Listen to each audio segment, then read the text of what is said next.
Today is Good Friday, which is the greatest and it is the worst day in history.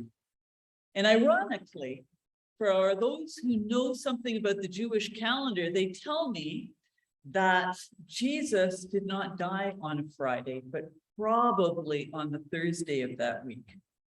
But Good Friday it is. And I want to reflect this morning on irony. Irony is when a story is being told this way, but what's actually happening is going in the opposite direction.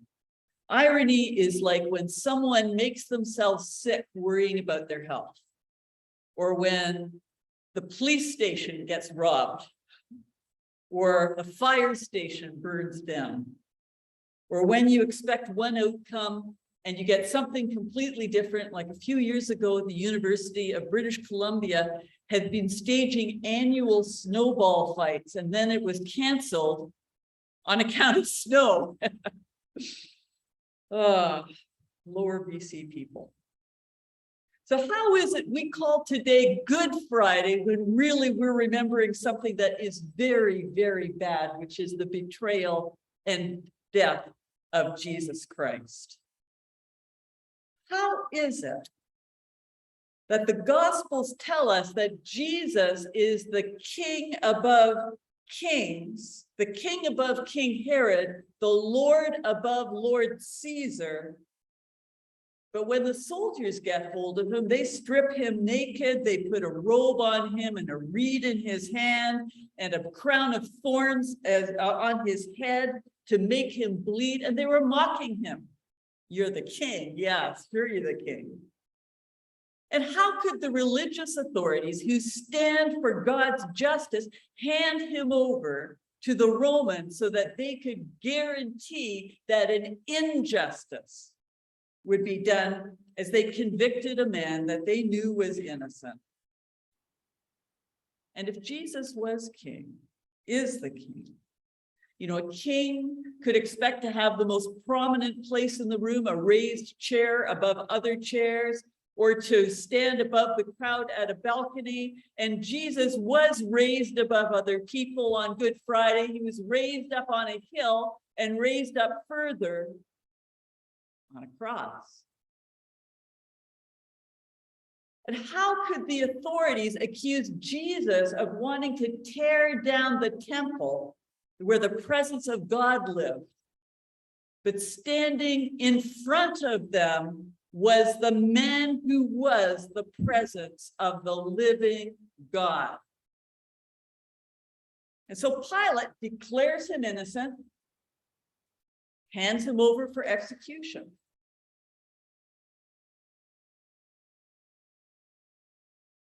And by dying, Jesus broke the power of death. By submitting, he conquered. See, there are always two contradictory storylines going against each other, and they find their intersection at the cross. And if you take the cross out of the crucifixion story, the death of Jesus, all you have when you look at the world, when you look at the church, when you look at yourself, all you see are contradictory stories where people are saying one thing and doing another thing. And the word for that we use is usually hypocrisy.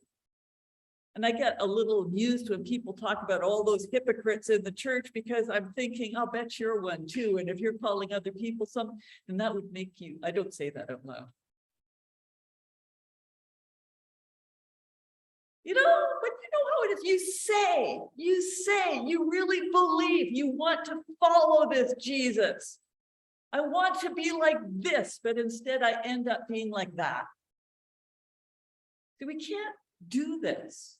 We can't live with those contradictions unless we have the cross. Jesus said to his disciples in Matthew 16:24, anyone who wants to follow me must deny themselves, take up their cross, and follow me. And you might have heard somebody say, well, we all have our crosses to bear, and by that they mean some kind of arthritis, or a neighbor who revs his engine outside your window at 2 a.m, or cancer, or a child who's in some kind of trouble. But in the New Testament, nobody spoke about the cross like those kinds of things. Everybody knew that the Romans had only 3 modes of execution. They had one they saved for Roman citizens, which is a quick death by the sword. They had one they saved for anybody else who was halfway respectable, which was garroting or strangling.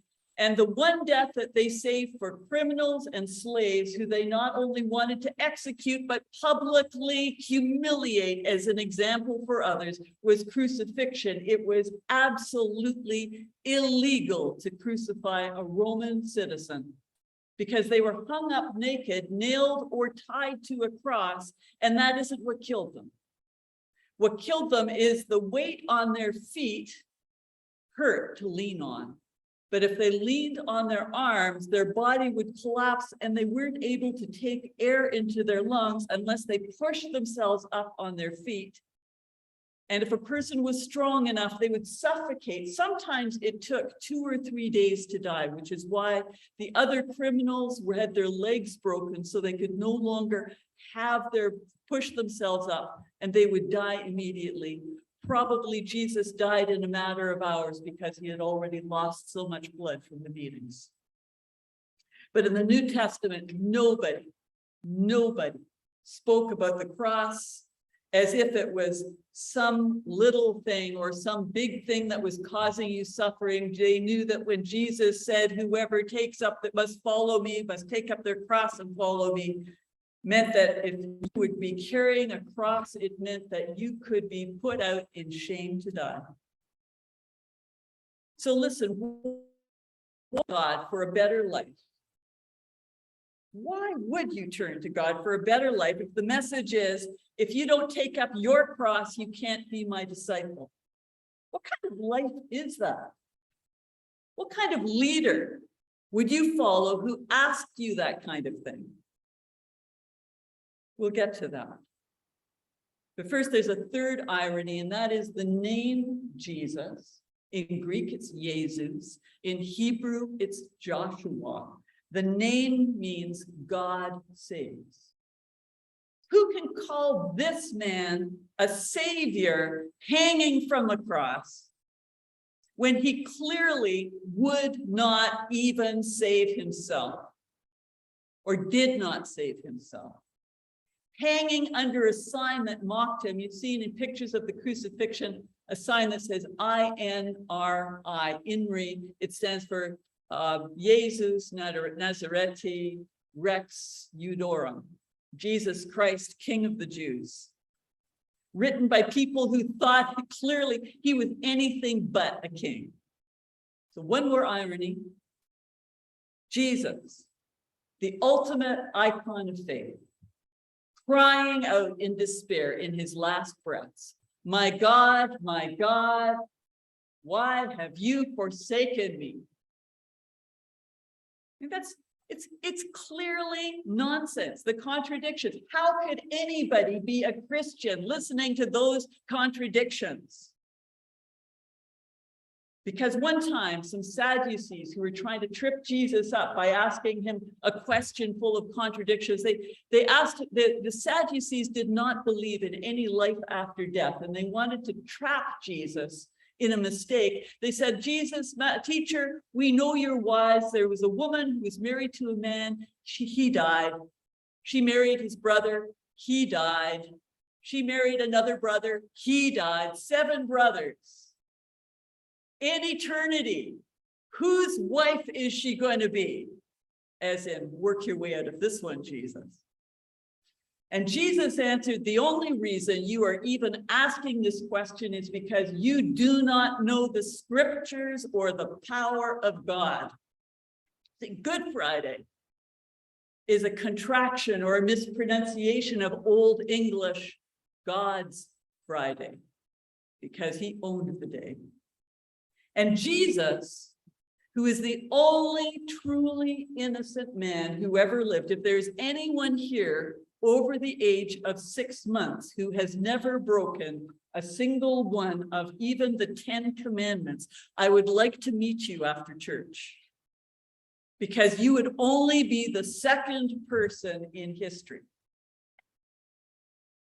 Because if Jesus, the only innocent man who ever lived, took on the punishment that would fall on our shoulders, and Jesus, the king above Herod, the Lord above Caesar, surrendered himself like a slave, even unto death, even unto the shameful death on the cross, that can't be good. But ask, how many followers does Herod rule today? How many people give their allegiance to Julius Caesar today? What president, prime minister, emperor, dictator has ever been able to conquer death? See, on the cross, and it's not obvious to us today in our language, which is English, and our culture, which is Canadian, but the people who were listening to Jesus that day knew that the words that Jesus cried from the cross were not words of despair, but words of love and faith. He called out to the people who hated him, Father, forgive them, for they know not what they do. To the man hanging on the cross beside him, the man who had made so many mistakes, there was just no way back for him. He said, today you will be with me in paradise. To his heartbroken mom and to the friend that he loved the best, he said to his mom, Mom, today, from this day forward, this man is going to be your son. And to John, he said, John, from this day forward, this woman is going to be your mother. And in his last breath, and this is the part we don't get because of our culture, in his last breath, Jesus was singing. Because in those days, the Psalms were not recited like prose or even like poetry. The Psalms were memorized by singing them like songs. And the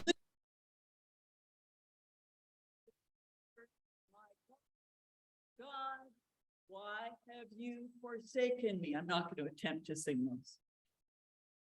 And the verses go on and they say, I am poured out like water and all my bones are out of joint. My heart is like wax. My strength is dried up. My tongue sticks to the roof of my mouth. I thirst. And the psalm ends with the words in Hebrew. In Hebrew, they say, it is finished, as in it is accomplished. It is completed. If you really want irony, you could translate it as, I nailed it. Then Jesus spoke the words, Father, into your hands I commit my spirit, and he hung his head down and he died. If you are a Christian, no, if you are a human being, you are always going to live in the irony between the way things seem to be going and with a place that God is actually taking them. You will always be living. You will always be living with the contradiction between the person you want to be and the person you keep on being. Am I alone here? You're going to be caught in that place where at the same time you believe and you doubt. And to you, I want to say, embrace the cross. Keep one where you can see it during the daytime. Keep one in your wall, in your pocket, in your car, to remind you of that intersection. Because Jesus Christ knows your contradictions. And I'm not going to say they're all okay, But I am going to say that there is a place that you can bring them with your hopes and your frustrations, with your good deeds and your sin, your faith and your doubts, the good things that have happened to you, and the things, they just aren't fair. They are not fair. Because in Jesus, God extends his hands to us, and in exchange, we gave him nail. This morning, I'm going to invite you to bring your nail, to bring yourself, to bring your contradictions, your hopes, your doubts, your pains, your joys to the cross where Christ's body was broken and we were made whole. And as you lay your nail at the foot of the cross, I invite you to say quietly to yourself, with this nail, I give you myself. So I'm going to invite you to stand now as you're able. And as you're ready and as you wish, I'll invite you just to come forward, not in any particular order. Perhaps if you have mobility, you might want to give your nail to somebody else to take up on your behalf. And as you bring it up, reflect on the contradictions that hold you back, the contradictions that trip you up, the contradictions that confuse you, and take them to that great intersection where Christ himself will meet you on the cross.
Then Jesus said, Father, forgive them, they know not what they're doing.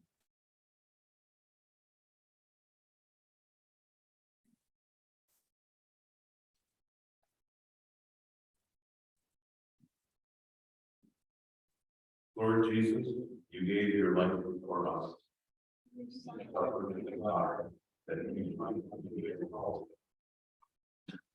Now, there was a good man and a righteous man in Joseph, who, though a member of the council, had not agreed an action. He came from the Jewish town of Arimathea, and he was waiting expectantly for the kingdom of God. This man went to Pilate and asked for the body of Jesus. Then he took it down, wrapped it in a linen cloth, and laid it in a rock-hewn tomb where no one had ever been laid.